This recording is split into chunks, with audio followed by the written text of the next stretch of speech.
Et salut à toutes et à tous, c'est Andrea. Aujourd'hui, on se retrouve pour une nouvelle vidéo. Et donc, dans cette vidéo, comme vous avez sûrement vu dans le titre, on va faire un unboxing du GAN 12 Maglev. Voilà, donc pas le tout dernier qui est le 13, qui est sorti il n'y a pas trop longtemps, mais le 12 qui est parmi les meilleurs cubes que j'ai vus. Donc, celui-là, je crois que je l'ai acheté en UV. Enfin bref, je vais vous montrer tout ça. Tiens, je me vois dans la boîte. Salut à tous. Donc voilà, donc c'est parti. On va commencer tout de suite. Je ne vais pas perdre trop de temps. Je l'avais acheté il y a assez longtemps, pour être tout à fait honnête avec vous. Mais il y a eu des délais dans Royal Mail.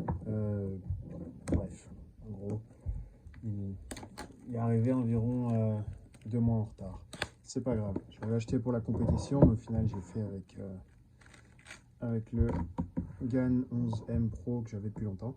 Donc c'est parti, le GAN 12 Maglev. Donc la boîte est très jolie, hein, comme vous le voyez. Alors, GAN nous donne les jolies cartes comme d'habitude. Là, les jeux à gratter. Très sympa. Le Cube Station, peut-être que j'installerai le truc. Là, on a notre beau GAN. Ici, on a tous nos Gears and Tools que j'expliquerai juste après. Qui c'est assez important. Alors, c'est un peu technique, mais j'ai regardé un tuto sur comment faire, mais c'est pas hyper compliqué à comprendre. C'est assez sympa comme truc. Et voici la bête. Alors, ah bah tiens, je suis surpris. Je croyais que je l'avais pris en UV. En fait, je l'ai pris en frosted. Donc, c'est-à-dire que le teint est mat.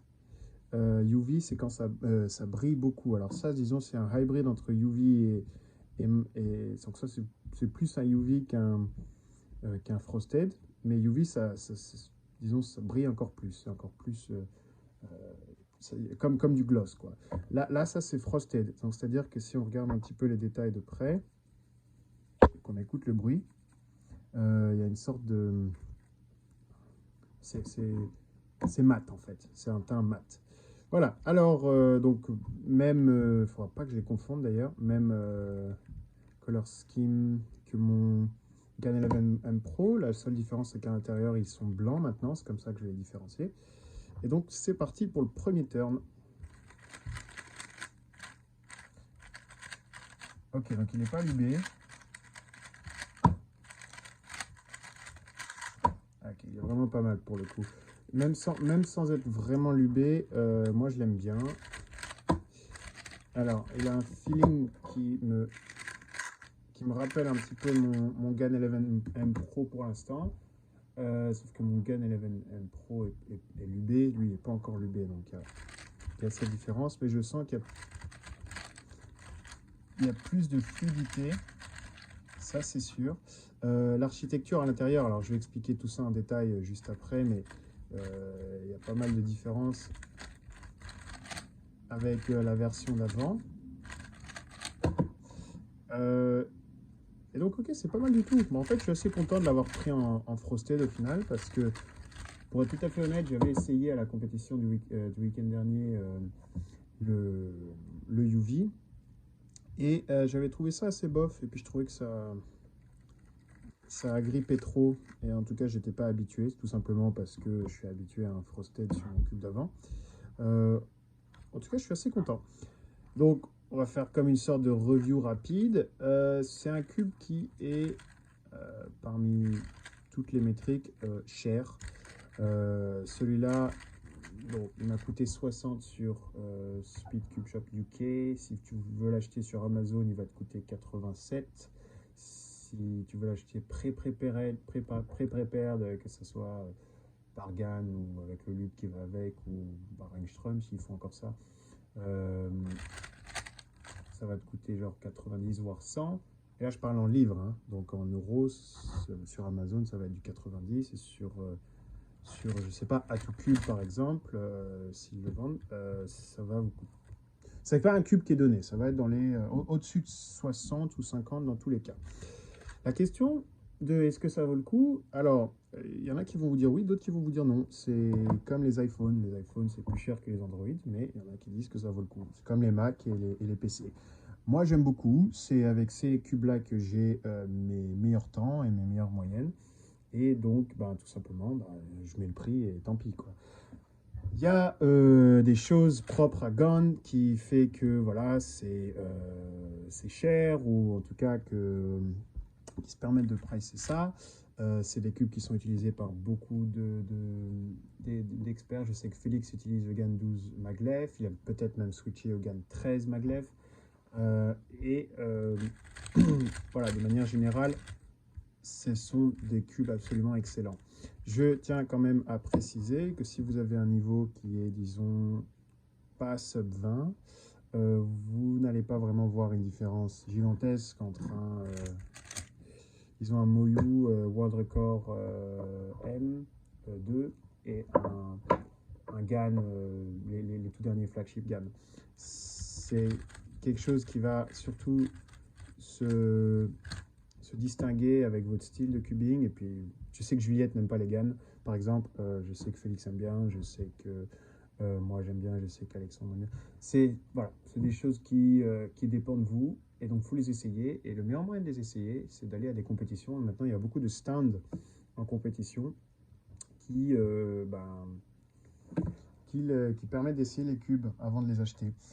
Alors, un autre truc aussi que j'ai fait, en tout cas que j'ai fait pour le GAN 11M Pro, sur Amazon, si vous voulez les acheter sur Amazon, peut-être qu'ils font ça sur d'autres cubes aussi, sur d'autres sites de cubes aussi. Des fois, vous pouvez les acheter et vous pouvez les essayer. Et si vous gardez bien tous les packaging, vous pouvez renvoyer le cube au bout de 15 jours et ils vous remboursent tout. Je l'ai déjà fait plusieurs fois. C'est voilà, c'est un peu coquin, mais écoutez, moi je l'ai fait et puis ça me permet de mieux prendre ma décision. Et comme c'est un cube à 80 livres, et ben voilà, ça mange pas de pain. Ok, donc pour ce qui est du cube, alors ça, les coins coupent plutôt bien, comme d'hab, hein, de toute façon. Les aimants sont pas trop forts. Alors, dans le GAN 11 maglev, il y a maintenant un système de réglage des aimants. Alors, il faut le faire sur tous les 8 coins, mais sur chaque coin, vous allez voir qu'il y a cette petite chose ici. Et faut prendre, alors il nous donne là-dedans un petit truc, donc je vais expliquer ça juste avant, mais en gros, il faut clipser, il faut le mettre en diagonale, et ça, faut le mettre soit sur plus, donc là vous voyez qu'il y a un plus, et un moins, donc si on le met sur plus sur tous les coins, les aimants vont être plus forts, si on le met sur moins sur tous les coins, les aimants vont être moins forts. Là, il est en neutre, c'est assez fort quand même, moi c'est ce que je préfère. C'est quelque chose qu'il n'y a pas sur celui d'avant. Enfin, ah non, pardon. Si, il y a sur celui d'avant, pardon. C'est pas sur celui d'encore avant, le 356. En tout cas, bon, c'est quelque chose que j'aime bien, c'est personnalisable. Ensuite, pour ce qui est des gears qui viennent dans le cube, alors il nous donne cette chose et je vais expliquer ce que c'est. En fait, pour l'activer, il faut tirer fort comme ça et ensuite on entend un gros clic comme ça vient de faire. Et là, il est activé. Et ça, c'est ce qui va nous permettre de régler les tensions du cube.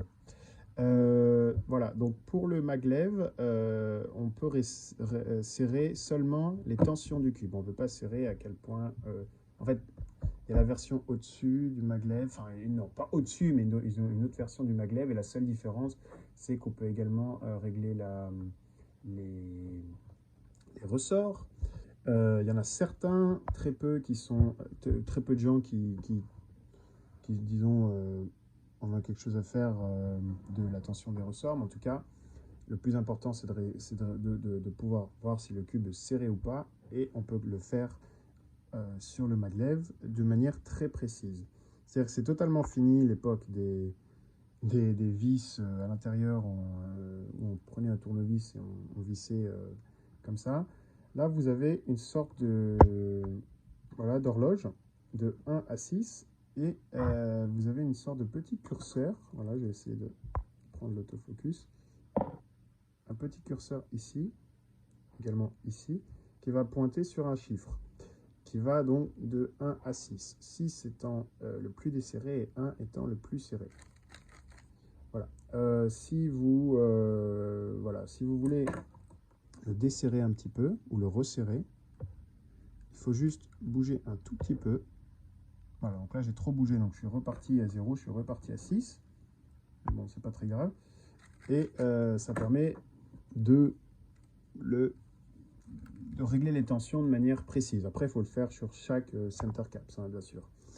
Un petit truc que j'avais vu en compétition qu'on m'avait dit, c'est de faire attention au fait que des fois, si on bouge un peu trop, hop, il y a tout qui s'enlève. Ça, c'est un peu chiant. Parce qu'à remettre, faut... Bon, là, je peux vous expliquer rapidement, mais en gros, il y a 3 pièces. Il y a 3 pièces. Et puis alors là, une fois que vous enlevez ces 3 pièces, votre cube devient très, très, très fragile. Hein. Tout peut se casser. Mais il faut remettre la plus grosse, celle du bas, comme ça, celle qui ne prend pas la pièce avec l'horloge tout en bas. Ensuite, il faut mettre la pièce du milieu, celle avec une sorte d'escalier à l'intérieur. Et avec un aimant, donc c'est un peu chiant. Et après, il faut remettre la sorte d'horloge. Et il faut tourner un peu avant que, pour que ça rentre, parce que voilà, il y a un système de clé un petit peu.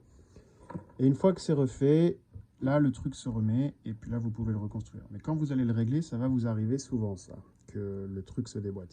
Ça, c'est un peu chiant. Mais bon, c'est comme ça. Voilà, ça vient de m'arriver encore. C'est un truc qui m'a énervé plusieurs fois avec le maglev, mais bon, c'est pas grave, je l'ai quand même pris.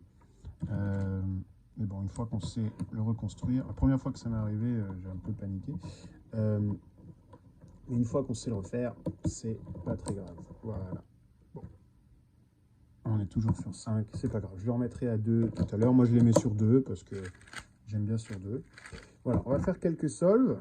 Voilà, donc là, il nous donne aussi d'autres trucs. Hein. C'est pour, je crois que c'est pour enlever ou pour régler les aimants. Je suis pas hyper sûr. Tiens, là, ils nous ont donné la fiche explicative. Merde, bon, bah, je l'ai déchiré. Bon, c'est pas très grave. De toute façon, je sais déjà faire le cube. Je pense que la plupart des gens qui achètent un GAN, ils savent déjà faire le cube.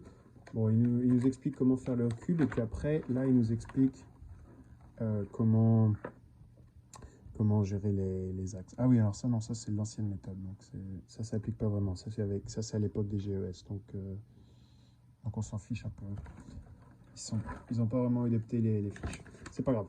Bref, en tout cas là je vous ai expliqué la base et puis bon de toute façon il n'y a pas grand chose à savoir de plus. Voilà, ça je crois que c'est juste des aimants de rechange peut-être.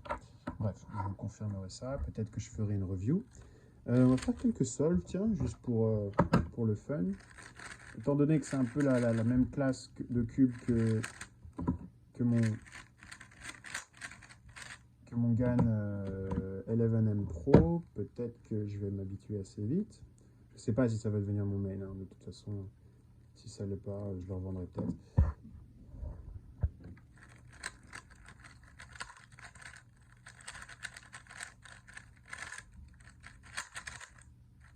Merde. Bon, je fais une petite erreur sur le PNL.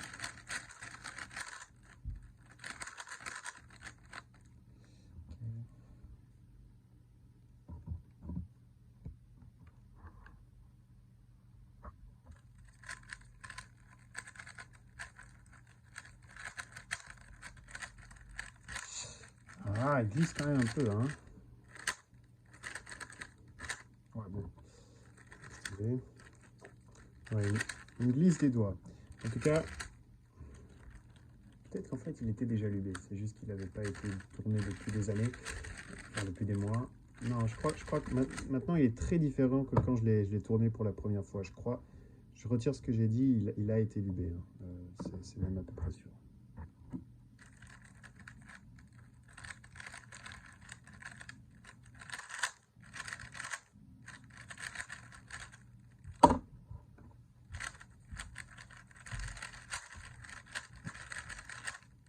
On va en refaire d'autres.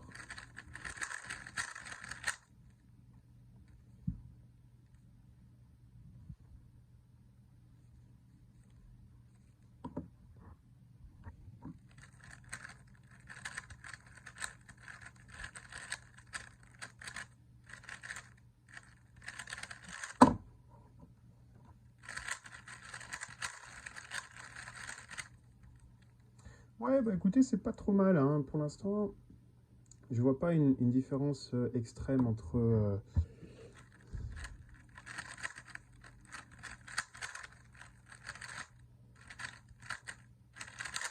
je vois pas une différence extrême avec le GAN 11M Pro. Juste un peu mieux, peut-être un peu plus fluide. En tout cas, maintenant que le lube est bien rentré entre les pièces, c'est vrai que c'est plutôt pas mal. Bon, maintenant, est-ce que ça va devenir mon main? Le temps le dira, hein.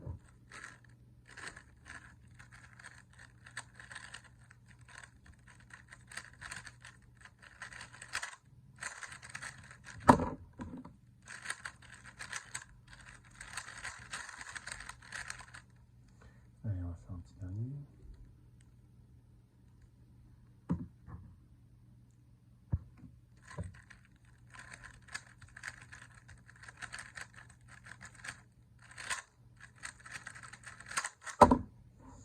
Bon, c'est pas trop mal. Moi j'aime bien, perso. C'est mieux pour l'instant. Comparé à mon GAN 11M Pro, j'ai l'impression qu'il est un peu plus desserré, mais c'est comme la différence entre un iPhone 12 et un iPhone 13. Voilà, c'est pas un truc gigantesque. Temps me dira si ça va devenir mon mail. En tout cas, je suis très content de cet unboxing. J'espère que ça vous aura plu. Bah voilà, passez une très bonne journée. Et puis, bah à bientôt. Voilà. Salut.